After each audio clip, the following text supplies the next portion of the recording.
Summer Series Part 2. Formula One Philosophies Summer Series. You remember last year when we did our top 10 movies and top 10 albums? And none of you listened to it. Well, I want to say like 50 people listened to it.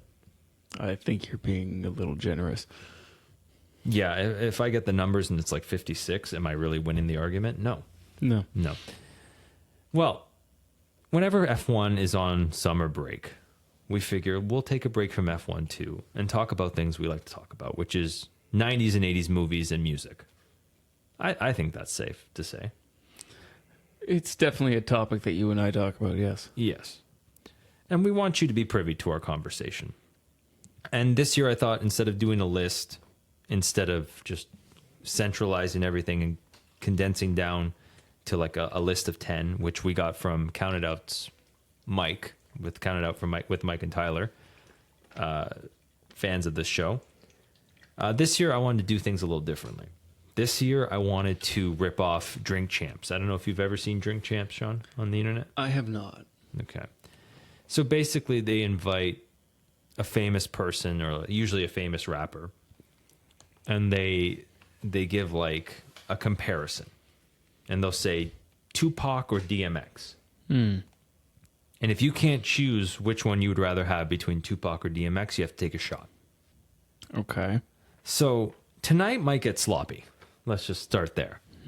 Because you and I are going to do our version of Drink Champs with music that we like and movies that we like and comedians that we like. That's going to be one that will throw you for a loop. Okay. But yeah, so that's the name of the game. If you can't choose between the list I give you or the two that I give you, you have to take a shot, okay? And for those listening, the bottle that Nick has in front of us is definitely not one that is meant for this game. Well, I don't think we're going to be taking many shots. Let's just put it that way. Okay. But it is Glenfiddich. Actually, and who got me this Glenfiddich, Sean? I believe that would have been me. For when I got engaged. Probably. No. And I got it to you as a gentleman's gift, something that should be sipped and savored and, amongst good conversation. And you had the best conversation. Yeah, let's just hope I don't end up shooting this shit. We can sip it. Nobody says we have to completely rip off Drink Champs. You're too old for this shit, Nick. Most of them are in their 40s and 50s, like Snoop Dogg was on the other day. Yeah, well, Snoop Dogg smokes more weed than anybody else on the planet, so... I don't know how he functions, man. Okay. So before we get into a comparison, I want you to think of something. I want you to just chew on this throughout the episode and digest. And then we'll make a decision at the end. But my original thought came from this for this episode. And then I saw that online and I thought this would be perfect. But I had a thought in my head in the last couple of months. What would you rather... What do you think is better, Sean? 70s and 80s American rock or 70s and 80s English rock from England? And I have a list here. Okay. Just to help you. I'm definitely going to need the list. You're definitely, just to help you with some, just as an idea. Well, we can also shoot the shit too. Like in the list, I haven't included like Kansas, Chicago, Boston, all the states or cities. I haven't included. Those bands. But you can add them into American. And I just have one question for you. Should we count Bryan Adams in America? Should he be considered North American, or should we just count him out because technically Canada was like a former English colony? No, I would say that if we're talking about Canadian artists, they fall under North American. Okay, so then let's include Bryan Adams and Glass Tiger into the American list. Glass Tiger, holy fuck. I'm a huge fan of Glass Tiger. Okay. Random tangent.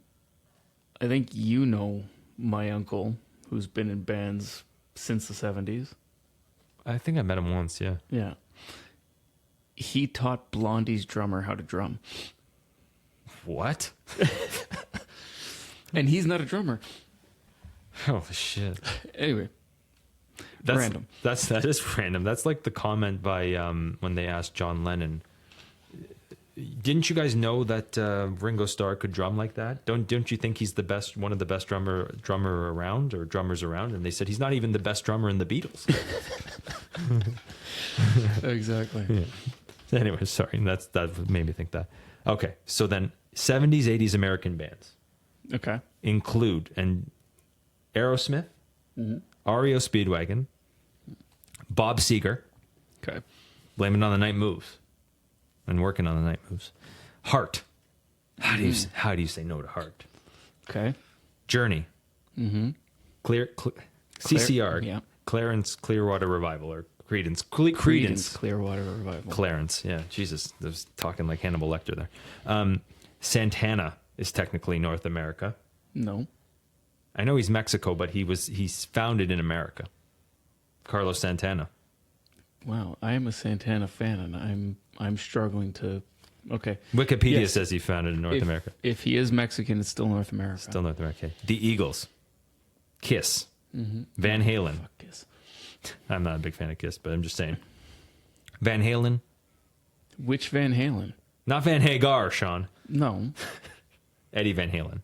Yes, but Van Halen has had many iterations. 70s, 80s Van Halen. Panama. Sure. If it includes Panama, that's the one I'm going for right now. But who's playing with Van Halen? Oh, I see what you're saying. Okay. Pick them. Pick the one you want. Okay. Lynyrd Skynyrd Okay. and Foreigner. How do you say no to Foreigner? Technically, there's British members in the group, but they were founded in New York. Okay, so that's a really good one. Okay. Versus Queen, right there. Yeah. It's yeah, kind of hard to okay. argue, but Queen, Genesis, Zeppelin, Pink Floyd, The Stones, The Who, Deep Purple, Bowie, Thin Lizzy, Elton John, Rod Stewart, Black Sabbath. No. It's done. I know. It's done. But let's just chew on it. Let's really think about it, because I got one more trump card for you. Fleetwood Mac. I couldn't go against Fleetwood Mac. I couldn't go against. I'm just saying. Okay. But So we're including Bryan Adams in North America. I know it's so. Bryan Adams isn't enough. I know. To me, when I hear that list, I hear the Eagles. Okay. Yeah. I have a record player, and I try not to be one of these pretentious douchebags that only listens to things on vinyl. But there are times when I'll be down here where Nick and I are currently recording, and I'll put on a record. And I've got a whole collection. My dad grew up in the 70s, so he had all of his vinyl, and I raided that collection. So I've got a decent-sized collection. And whenever I'm down here, the first thing that comes to the tips of my fingers is Hotel California. Yeah. I will listen to that start to finish, just sitting here, nothing but that vinyl. Okay? So that's a strong win in the North American column.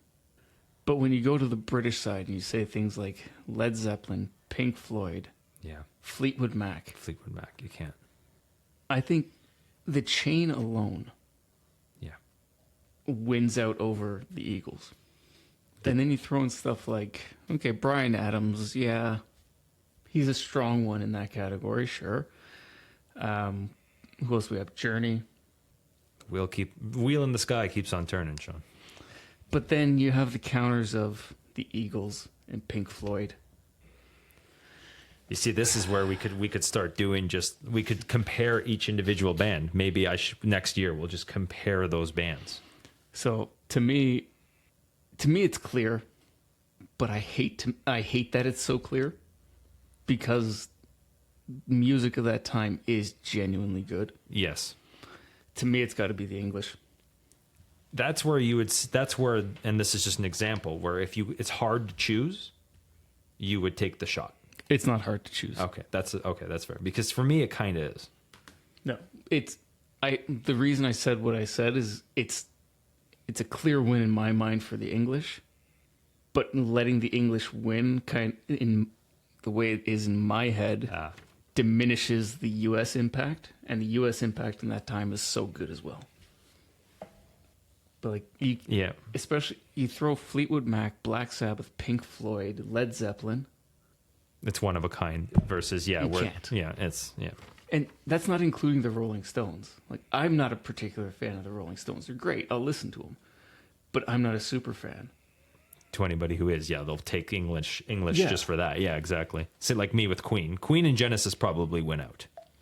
Because I would rather Queen and Genesis than any American band. And that's just it. I don't even think about Genesis when I think about the UK. Like, clearly, yes, they are British.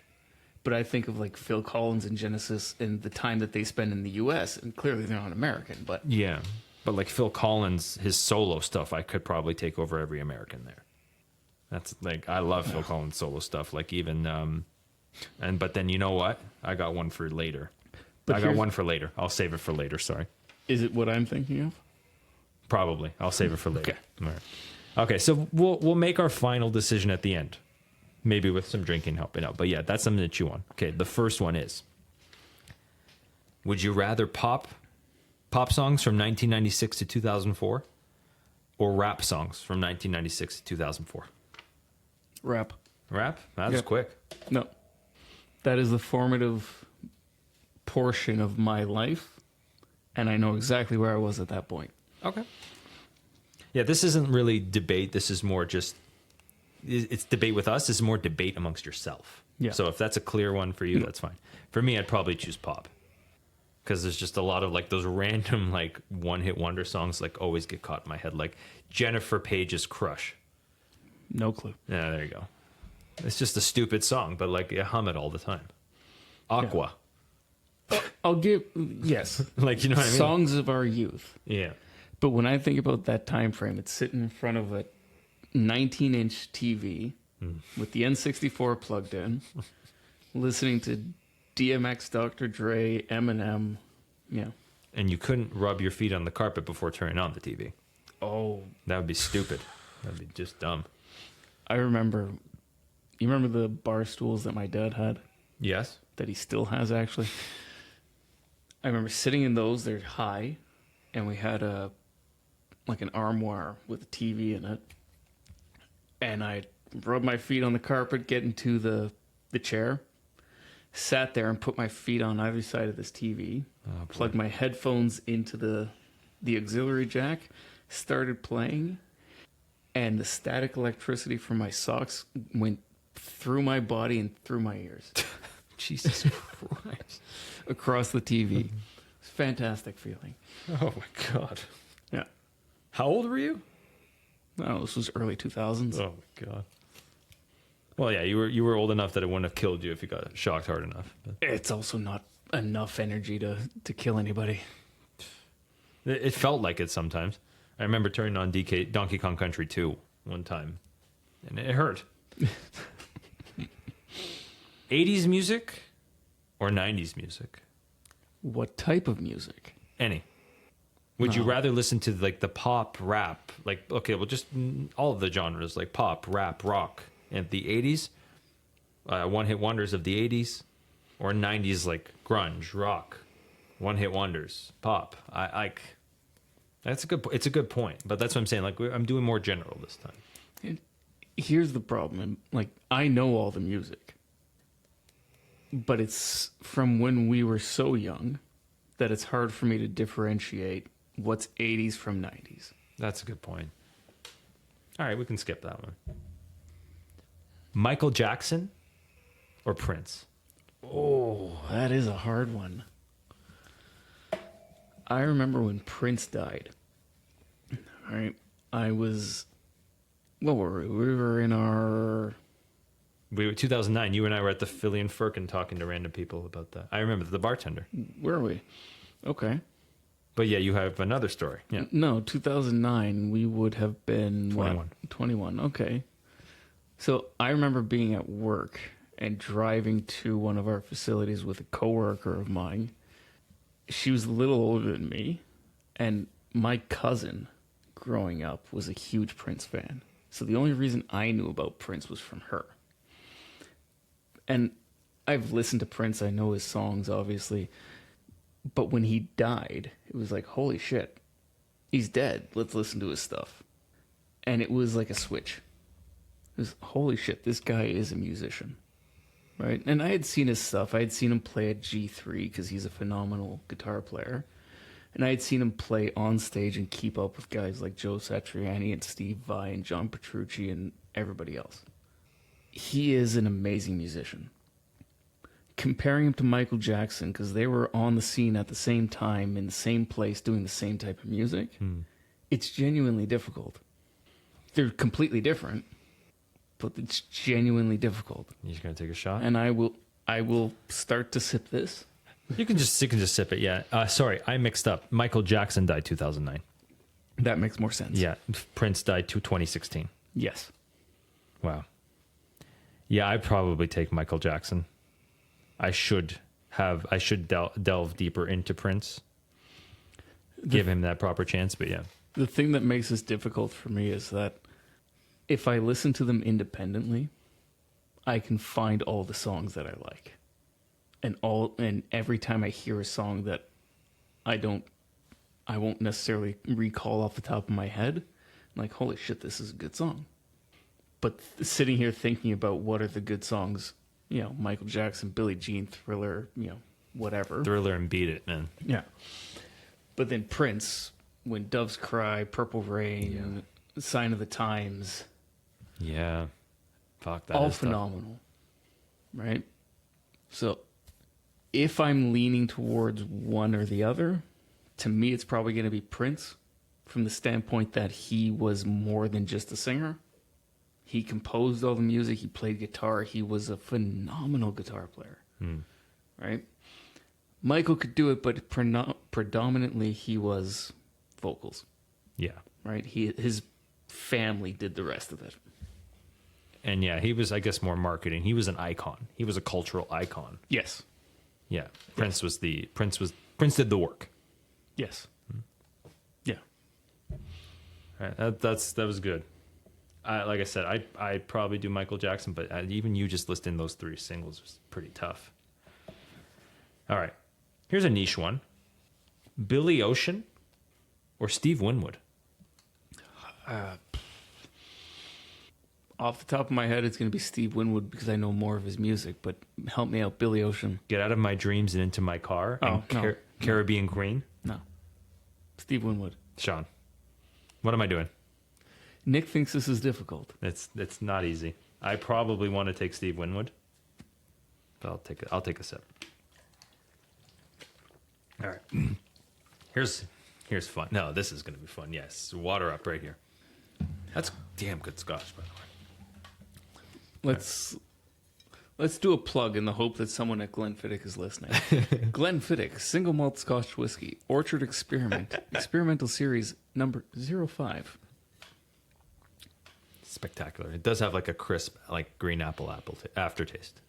I think that's what they were going for. Finished in Somerset Pomona spirit casks. Wonder what that is. Like rum cask, maybe, or sherry. Probably poured or sherry casks, perhaps. Okay. You got me. Maybe someone from Glenfiddich could let us know. Please email us, Glenfiddich, f1philosophypod@gmail.com. We'll happily shill for you. Sean and I will sell out for anything at this point. Yes. I don't want to go to work. I plead the fifth. Rod Stewart or Elton John? Elton John. Rhythm of My Heart? It's beating like a drum? Rod Stewart never did it for me. Downtown Train? Nope. This one's tough for me. I'm going to choose Rod Stewart, but Elton John's Goodbye Yellow Brick Road is spectacular. Like, what an album. Tiny Dancer, Madman Across the Water, Leave On. Candle in the Wind. Saturday Nights Are Fighting. Yep. Oh, Elton John, all the way. It's spectacular, but I have a soft spot for Rod Stewart. Big fan of all of his songs. Okay, another niche one. Patty Wilson or Pat Benatar? Neither. My dad was a big Pat Benatar fan. I left all those vinyls in the bin. All right, that one was a bit of a flop. Okay. That's tough for me. Patty Wilson, I like a few of her songs, but it's probably Pat Benatar. Usher or R. Kelly? Do I have to choose? Think about Usher, like when we were growing up, like the hit singles he had. I know it wasn't our type of music, but looking back now, I mean, Usher wasn't my thing growing up, but if I have to choose Usher or The Rapist, for the who world's sung greatest, about his crimes, the world's greatest is probably one of the top 5 best songs ever by R. Kelly. Can we just acknowledge the world's greatest? I know we spoke highly of Space Jam earlier today, and he is on that soundtrack. Mm-hmm. But I'm just gonna say it's a no for me, dog. Very Gen Z of you. Actually, We're millennials, though. I know, but we were talking about last episode. R. Kelly didn't sing that song. I Believe I Can Fly. You know who sung that song? James Ingram, who sang a lot with Michael McDonald. I don't know if you're familiar with. Is it not a James Ingram song done by R. Kelly? Yes, but it was the original. It's not even R. Kelly original. But I'm saying like R. Kelly world. Sure, yeah. but I don't think R. Kelly's had a single original thought his entire life. For some reason, And I don't have to say allegedly because he's in prison. okay. All right, moving on. Allegedly. All right, we'll stick to R&B. Kanye or Pharrell? Pharrell. Interesting. I can't get behind the stupidity of Kanye. There was a point where he was genuinely worthwhile, but no, I can't endorse the stupidity anymore. Yeah, the craziness lately has been bad. But Yeah. like the Jesus stuff surprisingly hit. Like there was a lot of good songs there. There was quite a bit that was good. So you'd be surprised. When we were in high school, Kanye's stuff was genuinely worthwhile. Yeah, I just can't endorse it at this point. that's fair. It's like the old Chris Rock joke. Remember Michael Jackson versus Prince? Prince won. We were just talking about that, yes? Yeah, I'm just saying like because he was talking about Michael and the Yes. yeah The kitty diddling. the kitty diddling. Matchbox 20 or Counting Crows?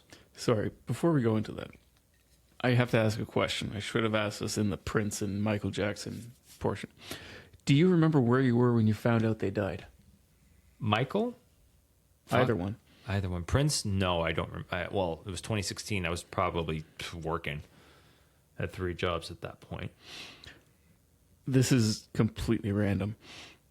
I was in an Italian restaurant at Young and Davis, so right by the mall, on the southwest corner of Young and Davis. Italian restaurant with my parents, and an ex-girlfriend text messaged me, Michael Jackson just died. It was the most random thing, and that is stuck in my mind. An Italian restaurant at the southwest corner. You know the Montanas and Chapters Plaza? There was an Italian restaurant? Right on that corner. I forget what it was called, why I was there, but It's gone now. It's definitely gone now, yeah. yeah. And then Prince, I was at work in Vaughan, and I think it popped up on my Google News feed or something like that. Yeah. But I think I was at the cafe and it was on CP24. Yeah. anyway, those are, for whatever reason, burnt in the back of my mind. There are many more prominent details in my life that I can't remember, but I can remember those two. Ex-girlfriend saying Michael Jackson just died. Like, that's how she slid back into your DMs? It's pretty impressive. No, that's the last time I've heard from her. Well, it was her shot. She shot her shot by invoking Michael Jackson. It was kind of weird.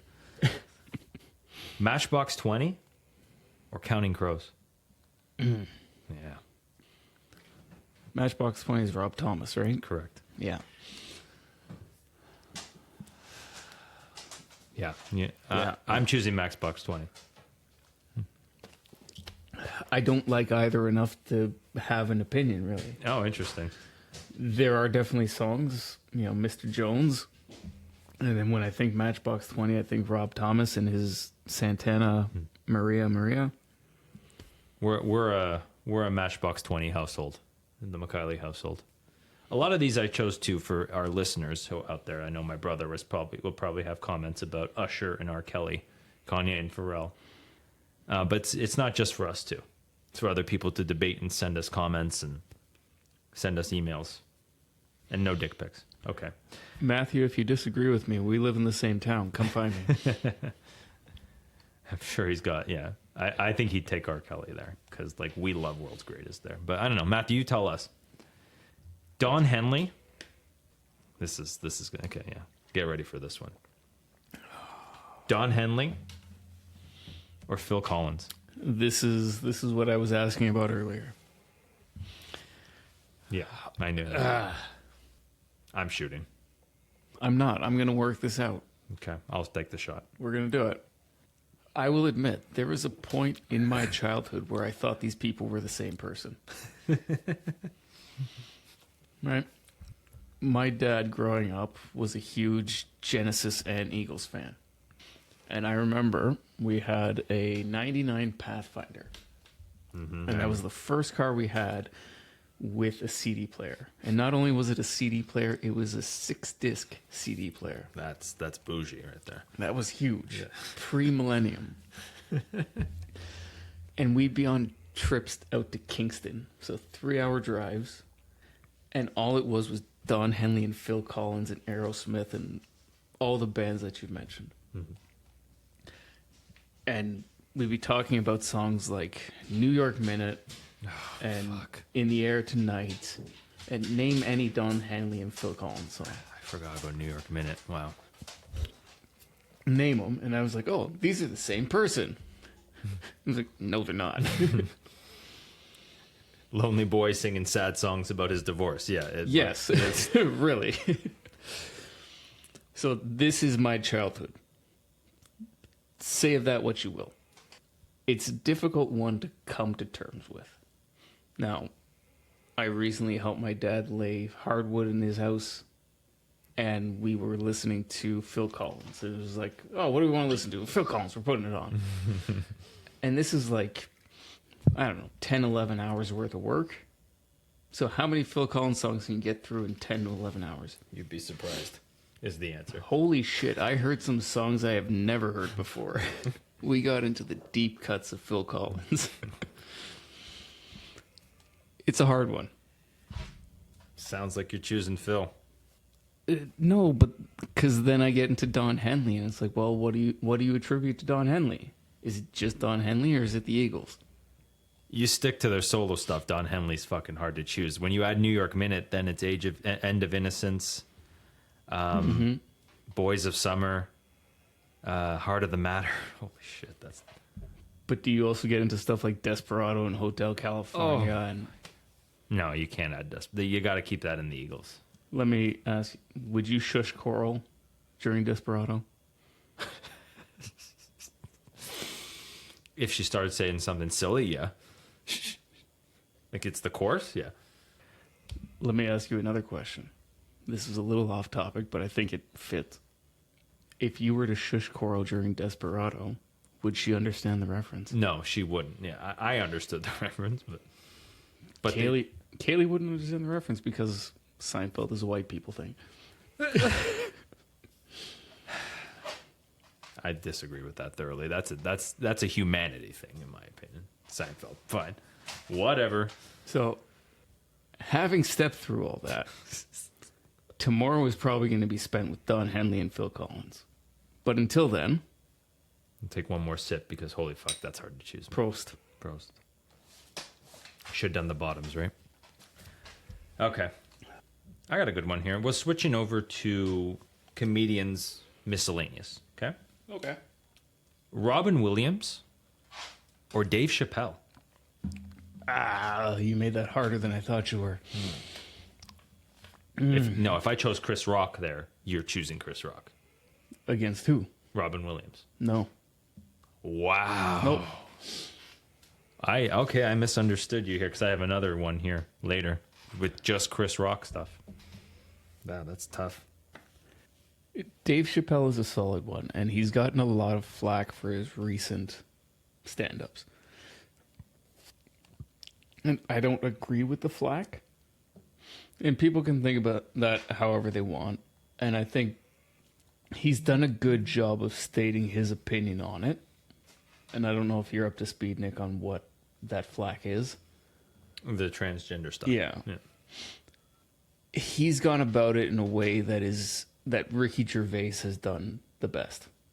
It's like, if you make a joke that you think is funny and people think it's funny, then it's funny. If you make a joke and people don't think it's funny, it's not funny. You're allowed to think it's funny, but if people don't laugh at it, they don't laugh at it. Accept it and move on. Yeah. Now, think what you will about Dave Chappelle. He said his piece. If you don't agree with it, you don't agree with it. If you agree with it, fine, move on. He is arguably one of the best comedians to come out of the 2000s. Robin Williams went out in a very unfortunate way. Yeah. And his death is a byproduct of who he was, but also all the enjoyment and entertainment that we got out of Robin Williams is a byproduct of who he was. And we would not have had him if he wasn't that way. And it's unfortunate to think this, but realistically, his impact on society was always going to end up with him in this condition. It's unfortunate that we couldn't help him. No, yeah, we couldn't. But we wouldn't have had him without the problems that he had. Sorry, I'm not choosing, but fuck, cheers to that, dude. Cheers. Yeah. That was well said. Yeah, he was like a candle that you could see the flame burning out his whole life. Yeah, and it was just, but everything he brought us, like that Live on Broadway special. Oh, that was phenomenal. That's probably the best special of all time. Yes.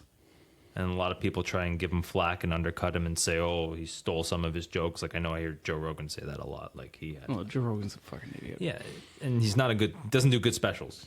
And it's hard to be that genuinely funny to make people, like, burst out laughing for an hour and a half. But you look at what Robin Williams did, like Mrs. Doubtfire, his own stuff, his entire catalog. Yeah. Fern Gully, Jumanji. I'm missing... Patch Adams. Yeah. Good Will Hunting. It is 150% every time. He puts everything into it because that is the only way he knows how to operate. And ultimately, that is the reason he did what he did. And that's what made him the way he was.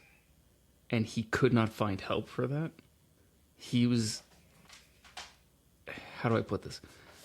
Looking back on all of it, knowing how it ends, you can see that he was asking for help the entire way.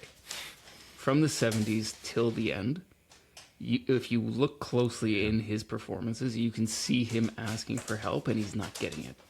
Yeah. Like you're talking like the erratic coke, like the flare-outs, like the actions, yeah. Yeah. The energy that he puts into it, the manic nature of it all, knowing a little bit about the subject, it's clear now, right? And it's always clear in hindsight. Yeah. And it's unfortunate that that's the case. But Robin Williams was one of the tops. And one of a kind is what you're trying to say. Yes. Completely one of a kind. And because we couldn't help him, he kept being one of a kind. Yes. And the reason it's difficult to compare Dave Chappelle to him is Dave Chappelle got help. Yeah. Dave Chappelle disappeared. And everybody gave him shit for that. And everybody wanted to know why. This is why. It's because he didn't want to be found. That's a really good point. Right? Fuck, that's a really good point, yeah. And I know this wasn't where you wanted to go with this portion of it. It got a little heavy. No, but this is a spectacular synopsis of this all. Like, but that's just it. Yeah. Dave has a family, and he's got a family that loves him, and he didn't want to be found at the end of a rope. So you'd rather Dave Chappelle's life, but you'd rather Robin Williams' career, essentially. I'm not even going to put that to it. Okay. I'm going to say the two of them have the same potential. They went about it differently. Okay. You don't have to choose now. That was well said by you. You're free from taking a shot. I finished it, but anyway. We drank to Robin Williams and his life. That was a eulogy that he deserved. Yeah. But I would say for the specials that I saw of Robin Williams and the history of Robin Williams comedy that I've seen and what Dave Chappelle had in the Chappelle Show and his stand-up specials, they're very close. All right. Yeah, it's like the body of Dave Chappelle's work, like Chappelle's Show, I would take over any show Robin Williams had. But like live on Broadway, I'd take over any special Dave Chappelle had. Yes. Yeah. And that's just it. The skit comedy Chappelle had was superior. Yes. The black white supremacist, like shit, Yeah. shit like that was so great. Samuel Jackson Beer. Yeah. I'll But get you the stand-up performances of Robin Williams were so over the top. Yeah. Dave Chappelle is like he's trying to tell a story over 20 years. Yes. Robin Williams is making you laugh for an hour and a half. Robin Williams is a coke-filled Yeah. hour and a half of just nonsense that you can't stop laughing through. He changed. You can like not to bring up politics or anything, or even just the perspective of the time. Like he made the Iraq War and the Afghanistan War seem so foolish in an hour and a half with just like jokes and logic. Yes, everything we know today as what unfolded in the early 2000s in Afghanistan and Iraq comes from Robin Williams laying it bare. Yeah, We've moved this pile of rubble from Yeah. here to here. exactly. We stuck a $250 million cruise missile up its ass and we're successful. Yeah, like Yes. really, like he's absolutely right, and you're right, just on a giant coke binge. But cheers to him, man! What a life. Will Smith or Ice Cube? What generation of Will Smith? Pick them. We can do 90s, 2000s Will Smith versus... We're talking Miami and Wild Wild West Will Smith? Yeah, and Men in Black. Like, the whole body Okay. of work. Because Ice Cube did Friday, he did NWA, right? No. If we're sticking to Miami, Wild Wild West, Bad Boys 2, Will Smith, that is what I'm going to call Will Smith proper. Because Will Smith now, He's done. it's ugly. Yeah. And then Ice Cube, we're talking NWA through next Friday. All About the Benjamins. We can add that one, too. Okay. That It's good, too. I'll give it to you. That is a good one. Because Ice Cube, obviously, people know him through NWA. They know him through Ice Cube. But I feel like people who know Ice Cube solo stuff don't know all of Ice Cube solo stuff. Yeah. And some of it gets a little bizarre. I don't think he's known for his solo stuff. I think he's also like a big producer, too. Or Yes. like, think all the people he released. Yes. But this is also a weird comparison because it's true gangster rap versus I don't want to curse rap. Cool, clean rap, as Yeah. I called it. And I like both of them, don't get me wrong. But there's a difference. Sorry, gotta pause for a second. Okay. I take Will Smith. Ice Cube is very much the NWA gangster rap, doesn't pull any punches, says what he wants to say, and that's all there is to it. Whereas Will Smith is very much the I'm gonna rap the clean way, I'm not gonna curse, I'm not gonna do this, whatever, however you want to call it. Not gangster rap. A very Fresh Prince of it all. Mm-hmm. And I'm okay with either one. I'm not saying one is better than the other. They're very different. Should we drink to that? It's a good point because I like Friday. I would probably take Will Smith, but you make a good case. Will Smith is very pop culture. That's me. Ice Cube is very much a genre. I'm going to take Ice Cube. I'll take Will Smith.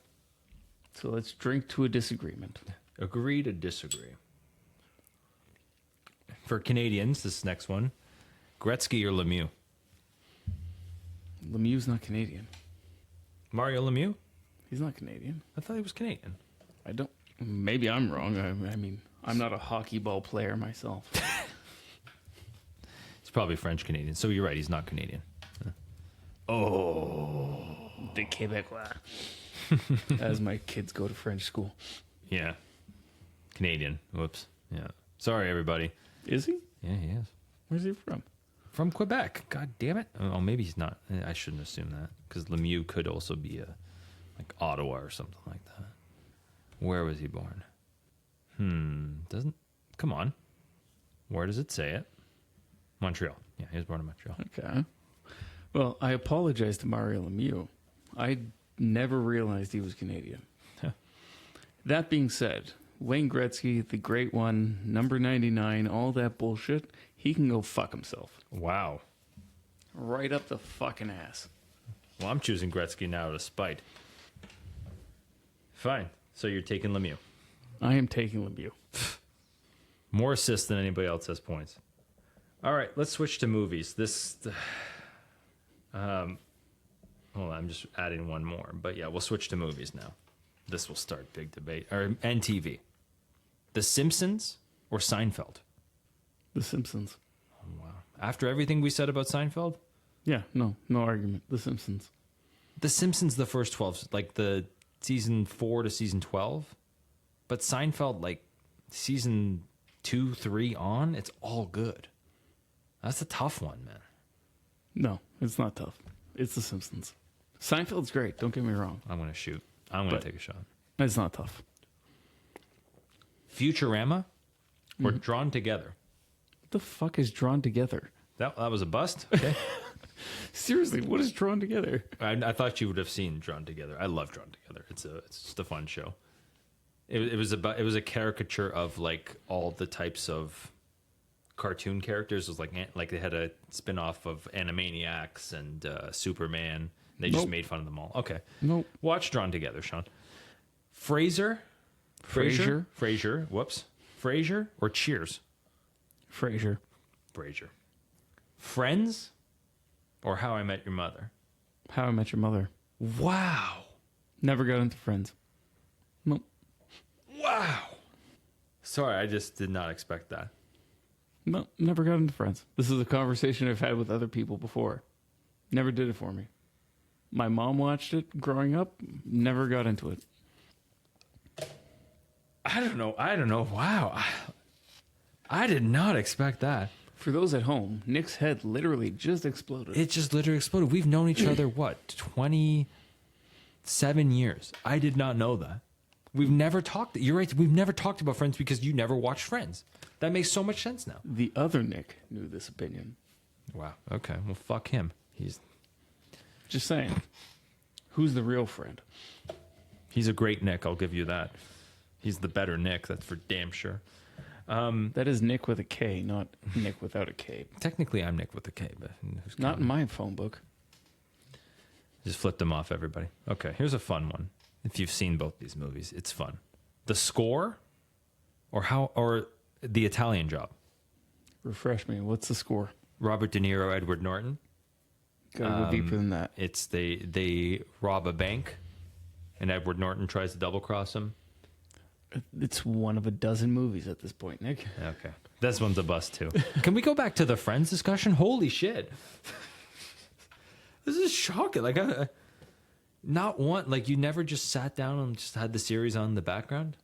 You know, my fiance has watched it like 100. She watches it like twice a year. No, but this is just it. Yes, I have, because my wife loves Friends. She also loves How I Met Your Mother. Whatever it is, I can't name it. I appreciate and I understand that it is a cultural icon of a show. Does nothing for me. It's Will Smith versus Ice Cube. Like, Friends is the cool, clean show, whereas How I Met Your Mother just is like debauchery and like started the degradation, you could argue, of society. Like, that was what Interesting take, but okay. That's what we sat down and watched. Like, as a family, like the iconic family show, right? Like, it was on at a certain time. I think it was like Thursdays at 8 or something. Yeah, probably. Yeah. So was Friends. One had like cool, clean comedy, solving problems. The other was just like, yeah, get drunk with your bros and try and bang bitches. I don't know. But that was the age that we grew up in. Yeah. Sorry, I'm overthinking this. That just blew my mind a little bit. Here's a fun one. The Usual Suspects or The Sixth Sense? Oh, Usual Suspects. I thought like I That's picked not difficult at all. two twist movies, right? Like they were like the first like ones that really twisted. But it's two completely different genres.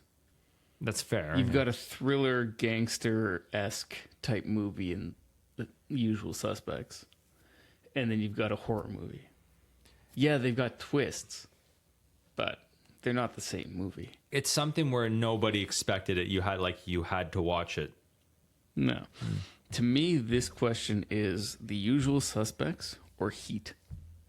Heat doesn't necessarily have a twist, but it has a dilemma. Okay. That's a better one. Want to do The Usual Suspects or Heat? I'll cross that out. Yeah, let's do The Usual Suspects or Heat. It's probably still The Usual Suspect. Because The Usual Suspects, I guarantee you, somebody escaped from Kevin Spacey's basement during the filming of that movie.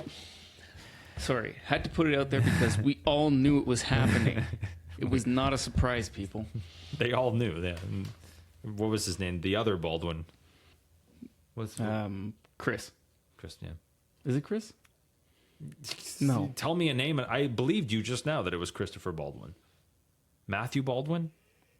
Well, now we're into the fucking nonsense of the fucking Baldwins versus the what's the one we talked about? The Pens? Pens. This is Chris and Sean, or is it Sean and Alec? Pretty sure it's Sean and Alec. Oh my god. Hold on. Baldwin brothers. I'm going to look this. Billy Baldwin. No, it's not Billy Baldwin. I'm pretty sure it's... Yeah, because Stephen Baldwin. And Show me a Alex, picture and I'll believe it. it's Stephen Baldwin in The Usual Suspects. Confirm it that he was in the... Fuck, it's in William Baldwin, isn't it? No, yeah. Why don't you just look up the Stephen Usual Baldwin. Stephen Baldwin is Usual Suspects. William Baldwin is Gossip Girl. I'm just kidding. I don't watch Gossip Girl. That's another good one. We should just Let's not. Gossip Girl or Pretty Little Liars. Anyways, yeah, it's probably still The Usual Suspects. Heat is fantastic though. But if Robert De Niro and Al Pacino couldn't stay in the same room at the same time, it probably ruined the whole chemistry of the movie. And this is just it. Like, Usual Suspects has a phenomenal cast and a phenomenal story. Heat has a phenomenal cast and a phenomenal story. Yes, they're very different stories, and yes, they have very different twists, right?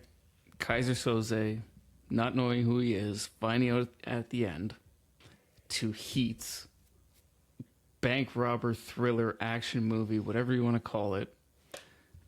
Al Pacino being a cop, Robert De Niro being the bad guy, and them finding this mutual respect in not wanting to fuck with each other, but having to fuck with each other. That's a good point. It is the same movie, framed differently. It's hard to pick one. That's the proper question, Nick. Okay. Yeah, I'm not perfect. And by the way, you can jump in and at any time and choose two random movies or two random songs or two random artists that you want to compare. You've put the work in. I'm going to respect the work that you've put in because I've put in zero. Thanks. Yeah, when you put it that way, actually, that's a shot. Usual Suspects or Heat. Both are fantastic. Rest in peace to Val Kilmer. Oh, yeah. What a great actor. No. No? He is not a great actor. But he is an icon of the era we grew up in. Oh, that's right. You hated Val Kilmer. I remember this. Yeah. Dazed and Confused or Fast Times at Ridgemont High.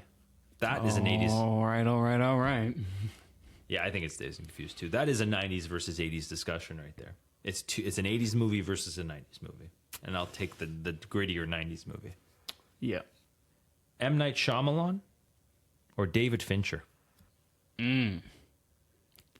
This is a better comparison than I thought you were going for. You're an M. Night Shyamalan shill. Let's be honest. Just because I like The Village? Why would you like The Village? If I wasn't a shill. Yeah, I'm being paid by M. Night Shyamalan. What's this movie that I watched on the airplane with Josh Hart in it where he's a serial killer? Oh, yeah, that's Trapped or something like that, yeah. Which the only reason I watched this movie is because I listened to How Did This Get Made? where they covered this, and I was like, this is ridiculous, and this is an M. Night movie? As ridiculous as his movies are, this was over the fucking top. Yeah, it was nonsense. He shilled his niece to get his niece famous because she's an aspiring singer. Yes. Anyways, yeah. It is phone booth worthy. I don't know if you remember that movie, Nick. I liked Phone Booth. Don't get me wrong. For what it was a great movie. It had one set. It was 90 minutes of a guy in a fucking phone booth.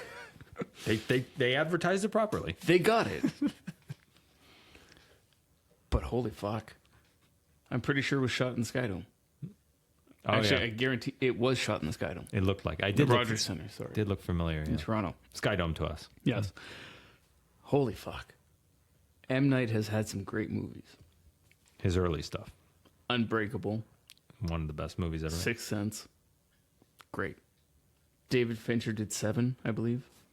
He did 7, Alien 3, The Game, Fight Club, Panic Room, Zodiac, Curious Case of Benjamin Button, Social Network, Girl with the Dragon Got Tattoo, Gone Girl. Fantastic. It's him. I think so. Don't get me... I think so. I love watching M. Night movies because he genuinely does have some good twists.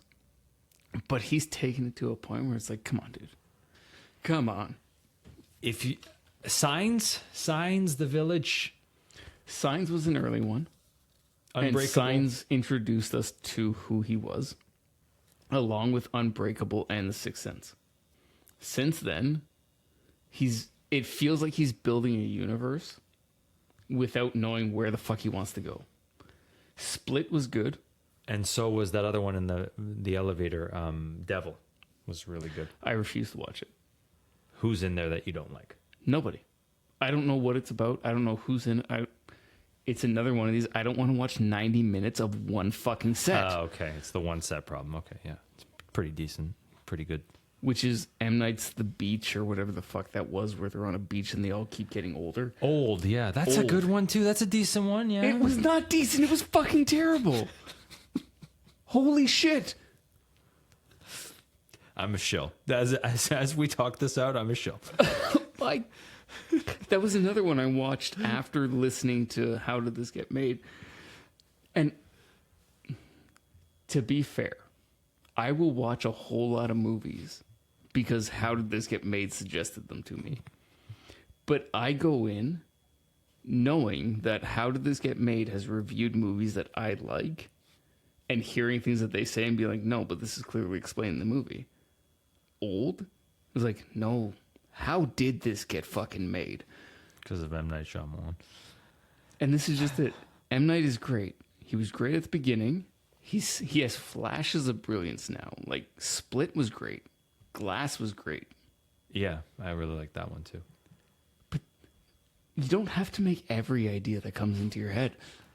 This reminds me of Entourage, and this is going to make you really happy. M. Night stamped his fucking name on every goddamn page. What a great reference. Drink to that. Sorry, you don't have to drink. I'm drinking to that. There Great is an pull. arrogance to M. Night that I absolutely hate. He insists upon himself, doesn't he? Yes. The lady doth insist. Fuck it. Okay, you once again, you regaled or you passionately expunged a great rebuttal. And Good for job. those listening at home, this is what high alcohol content beverages will do. Yeah, you can. Yeah, I'm sorry. We'll try and make this easier on you for the rest of the way. You're the one that has to drive. I'm fine. I've just been sipping. I'm not driving, cops. Nicolas Cage or John Malkovich? Yeah, Okay. Context. Context is very important, Nick. Their careers. You can do their whole careers. Because I picked them because they're two caricatures of themselves. One literally had a movie made about him. Actually, both did. Yes, you're not wrong. They're caricatures of themselves. However, both of them have exemplified the caricature that has been drawn. Like they. Nicolas Cage has purchased himself a crypt in New Orleans that is a white pyramid. And he has paid for maintenance until the end of time. Not only for his crypt, but the crypts around him, which is unheard of, so that the appearance of his crypt is not diminished by those around him, right?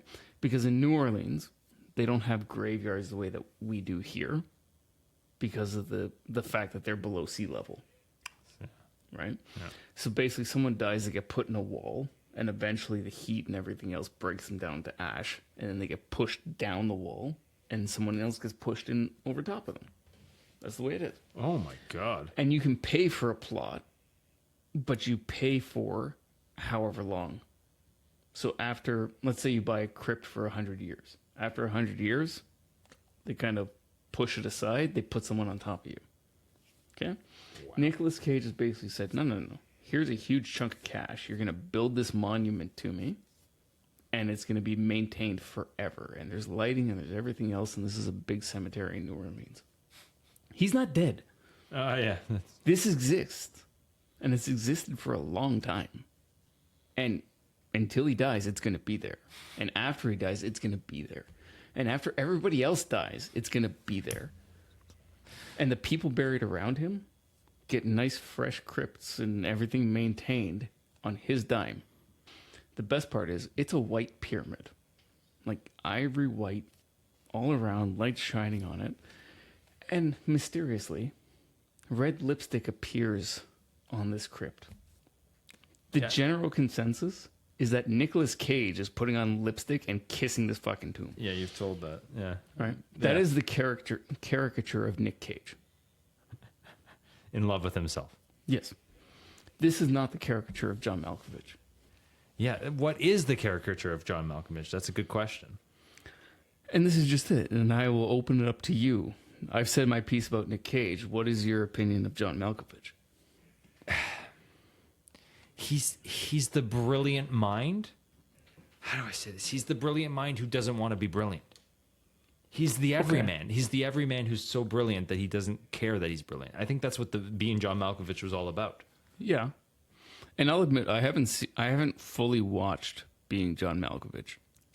I want to, I keep falling asleep. It's very stupid and it's hard to watch. And anytime there's that, what's her name? Carol Keegan or something? The independent actress extraordinaire. Every time I see her in it, it's just like, I know this movie's going to be hard to watch. But like, he's genuinely a good actor, and he's everywhere throughout his career. Like, he was in Annie Lennox's Walking on Broken Glass. Really? Yeah, and so was Hugh Laurie, which is an interesting one too. Dr. House. I just think he's just genuinely a good actor who's very brilliant, whereas Nick Cage is trying to portray that he's a good actor who's very brilliant.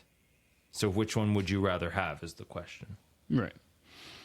And this is something that I've saved from John Malkovich that I think differentiates him from Nick Cage. So he has said, if someone isn't vulnerable, I can't be around them to a certain extent. The quality exists in a lot more in women than men.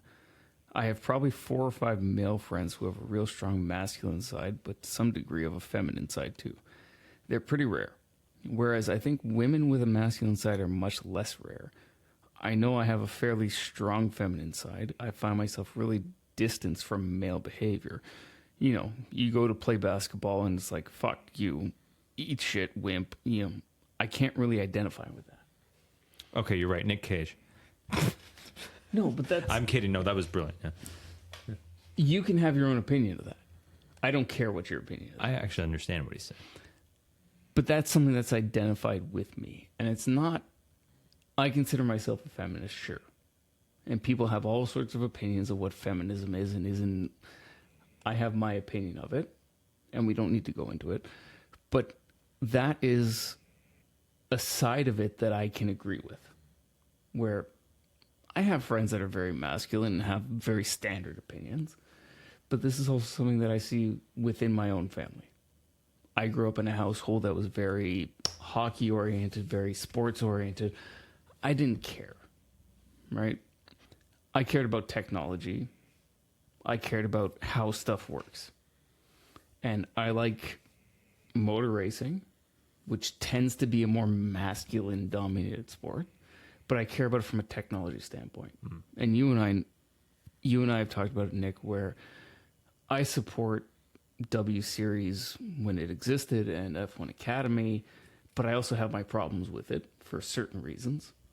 And I think there needs to be more of that.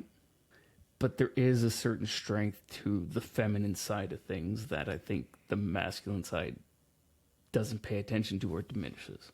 And that's what I get out of John Malkovich. He's saying the masculine side can be a caricature, whereas the feminine side is the real. Yes. Yeah. And we see John Malkovich in roles like he has in Con Air, where he plays a genuine psychopath. Cyrus the Virus, great, Yes. great role. Yeah. And people latch onto that as, yeah, that's it. But to me, that role for him is exactly what he doesn't want to see in humanity. Right? And that's what I like about John Malkovich. Whereas Nick Cage is just a caricature of himself through and through. Yes. There is no true Nick Cage. That's well said. You look at Nick Cage in Face Off. Great movie, but yeah, he's ridiculous in that movie. And you and I have talked about Face Off before. I don't think we've talked about it on the podcast. But Nick Cage playing John Travolta and John Travolta playing Nick Cage. It's the most absurd fucking concept in the world, but they both pull it off because they're both absolutely fucking ridiculous. Yes. And those are the two actors that can do it. And you look at Con Air, which is the same era of film. And same two actors. Same two actors. And you have John Malkovich in there as well. And I think out of all of that, John Malkovich is the most sincere. Yeah, that reminds me of a quote by Michael Fassbender. He's like, the reason I can play such dark characters is because I'm genuinely a calm, nice human being. I think that's what John Malkovich is trying to say. Or you were trying to just make that whole concept of John Malkovich. He doesn't want to see that part of humanity, so he can act it very well because it's so nonsensical to him. He can be fake the best in the roles of humanity he doesn't want to see. He plays the roles that he doesn't like, sincere to his belief of them. There you go. Yes. Okay, well, I just made this choice a little bit harder, but it's probably John Malkovich then. You think the way that you want to think? This is me justifying that it's John Malkovich. I like Nick Cage, but I think you made a good case for John Malkovich. Okay, this one's going to be even tougher. Edward Norton or Kevin Spacey? Career. Edward Norton. I don't know how you thought that was tougher. Kevin Spacey's career, man. Kevin Spacey's good. House of Cards, Seven, Usual Suspects. There's a million more. Even American Beauty's great. What else is there? Like American Beauty is not great. Let's get that fucking straight. Holy shit, that was a terrible movie. Doesn't he sleep with a 14-year-old? I think that's where he was crying for help. He was Robin Williams us. Well, that plus it's a terrible fucking movie. No, it's been a while since I've seen Don't it. get me wrong. Kevin Spacey's a great actor.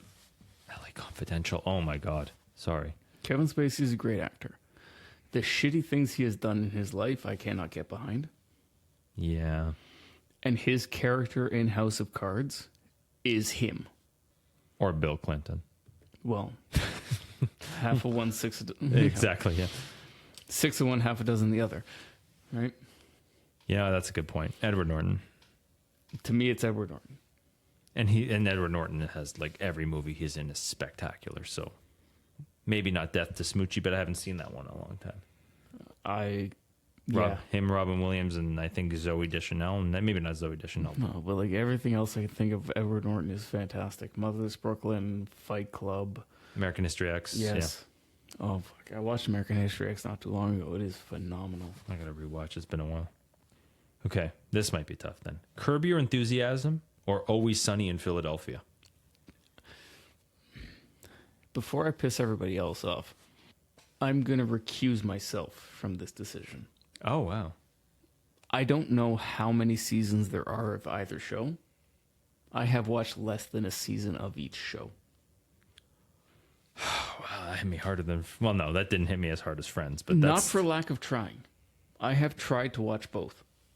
I have not gotten through them. I would think you would love What's Always Sunny. Okay. The episodes I've watched have been comical, not enough to draw me in. I'm taking a shot. That's a tough one. To me, like those are two of the best shows of our time. It's dark Seinfeld versus like someone described as Seinfeld on crack. It's Always Sunny in Philadelphia. Well, this is my thing. Like, Curb Your Enthusiasm is Seinfeld, Yes. But like That's all it is. with swearing. So dark Seinfeld. but it's Seinfeld without the characters, because the guy that created Seinfeld is Yes. the guy behind Curb Your Enthusiasm. It's basically, hey, I was creating Seinfeld, and this is my life. Yes. Okay, I like Seinfeld. I don't like it enough to watch that. Okay. It's To me- more there's okay. No, just- I get it, and I've seen enough of it to know that I'm not going to watch it. wow. I don't care one way or the other. I don't hate it. I don't have a strong opinion one way or the other. It's just not something that pulls me to it. But to me, watching Arrested Development is better than watching Curb Your Enthusiasm. Hold that thought. Archer or Arrested Development. Archer. A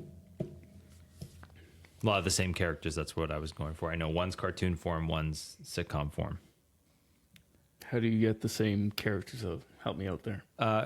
Sorry, I guess the voices that do a lot of art, a lot of the voices that do Archer acted in Arrested Development, like Jeffrey Tambor. What's her name? Rest in peace. Yeah. Shit. How are we forgetting her name? She's so iconic. We have to find out her name right now. But yeah, you'd rather watch Arrested Development than Curb Your Enthusiasm. It's Always Sunny. Yeah, I understand where you're going with that, but Jessica Walter. There we go. Yes. The body of work for both is incredible. Like it's consistently good throughout many seasons. That's why like Arrested Development just was really, really good for a short period of time.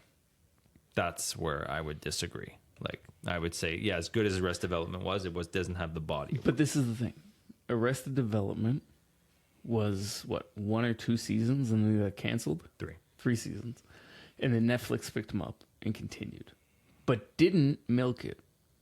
Oh, well, they were supposed to make more seasons, but they just stopped. Yeah. Right. But they did the Netflix thing, which this is the only time I'm praising the Netflix thing. Because they've canceled a bunch of shows where it's like, why the fuck aren't you continuing this shit? Because people didn't respond instantly? This is not your market. You're not cable. Yeah, that's a good Anyway. point. But this is the thing. Arrested Development had 3 seasons, and then Netflix made 1 or 2 more. 2. And that's all Arrested Development needed. Yeah. And this is where I feel like shows like Curb Your Enthusiasm and Always Sunny failed, because they try and keep pushing it. And this is where even How I Met Your Mother fell off. How I Met Your Mother didn't need to be that many seasons. How I Met Your Father didn't need to exist. I don't know if you watched any of that. Nope. But Kaylee and I tried to watch that and was like, oh, no, not happening. It You just don't never. need to milk everything all the time. You need to know when something is good enough. That's fair, but I would argue like It's Always Sunny was always funny, and the Curb Your Enthusiasm was always funny, and this, maybe it's me. I didn't find the humor in Always Sunny to keep me hooked. wow. Okay, I respect that. That being said, whenever I see Always Sunny memes, they hit. I may not have seen the episode, I may not know the context of it, but it's clear that Always Sunny had something to me. You could even make the case that it's millennial Seinfeld, whereas Seinfeld is Boomer Seinfeld. I'll give you that, yeah. Rush Hour or Bad Boys? Bad Boys. Okay. Fuck, I gotta choose, don't I? Call me woke, call me whatever you want, but Chris Tucker is funny.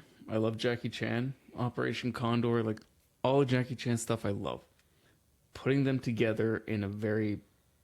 It's not even blaxploitation because you had the Asian exploitation as well. It was too much for me. I would just look at them in terms of comedy. I think Bad Boys is funnier than Rush Hour. I don't even look at that perspective. Just in terms of how many times I laughed on both, I would say Bad Boys is funnier. I disagree. Bad Boys is a better movie through and through. not on comedy. Yes, it's funny, but it's not a funnier movie. I would say overall, Rush Hour gives me more laughs, but it's a worse movie, clearly. Bad Boys, That's Michael interesting. Mann, the whole thing, it's a better movie. Interesting. That's an interesting way to look at it. I might have to reflect on that, but I always like Bad Boys better, but like just in terms of pure comedy. But I'll look into that. Friday or next Friday? Now we're into real questions, Nick. It's next Friday. It's not, though, is it? It's next Friday. It's not that easy. Because how do you get to next Friday without Friday? Yeah, but like, what made you laugh harder?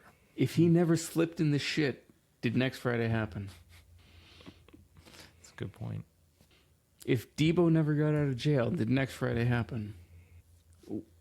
You're right. I have a feeling you say next Friday because next Friday was our first exposure to that series. So like you're saying because I saw it first and then came back to Friday, Yes. I have better memories of next Friday. Yeah, maybe I should recuse myself from this then. What do you think? Because watching all three, because yes, there are three. Third one with Cat Williams. Yes. Which was god awful. The only funny joke in that is how do you get an extra medium? I don't think I've seen that. Yeah, exactly. Doesn't deserve watching. Next Friday was very formative in our age group. But how do you get to next Friday? And then when you go back and you go, oh shit, this is like watching Mallrats. Good. Mallrats is fantastic. How do you get to Mallrats? Through Clerks. Yeah. And then without Mallrats, you don't get to Jay and Silent Bob, is what you're saying. You don't get to Dogma. You don't get to Jay and Silent Bob Strikes Back. You don't get, where does it begin? That's a good point. And frankly, I forget what the actor's name is, but Ice Cube's dad. Oh yeah, he died recently. Actually. Yeah, well, not recently. Probably 10 years ago at this point. Of heart disease. That's Yeah. a joke. Okay. But Friday was a very low budget movie. Extremely low budget, but it was fucking hilarious. And it set the tone for next Friday. John Witherspoon. But you're right. Yeah. John Witherspoon, yes. So one overachieved, the other just achieved. Yes, and that's my point. I think Friday is the better movie because it overachieved to get next Friday to achieve. Friday ran or walked so that next Friday could run. Yes. What is the Rodriguez movie with Johnny Depp? The Mexican. We just talked about that. Is it? No, it's not the Mexican. Robert Rodriguez with Johnny Depp? I'm pretty sure it's the Mexican. Once Upon a Time in Mexico? Sorry, we are checking. Nicely done. Desperado? Not Desperado. Yeah, it might be Once Upon a Time in Mexico where they scoop out his eyes. Yes. That is Once Upon a Time in Mexico. Yes. Yeah. My point is, Once Upon a Time in Mexico, which is what we grew up as, our first introduction to Robert Rodriguez, Once Upon a Time in Mexico. Comes from But Desperado. Once Upon a Time in Mexico would not have happened without Desperado. You know what Desperado was? Robert Rodriguez with a VHS camcorder, one shot. There were no reshoots. There were no nothing. They had no permits. They had no budget. They had no nothing. They shot that in one take. Wow. They edited it in post. There were no retakes, no nothing. Wow. And you watch it and you're going, wow. In context to today, 2025, this is a shit movie. But if you watch it as what it is, an indie film with no budget, phenomenal movie. Context is king then. Always. So what are you taking then? Are we drinking to Friday or next Friday? I have to recuse myself. I'm saying Friday, All right. but I will drink to context. Just drink the context. I had some other ones I skipped. Like cartoons from our childhood. Okay, let's do them.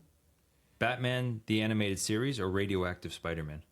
Batman the Animated Series. That's correct. The only TV show to be written and drawn on black.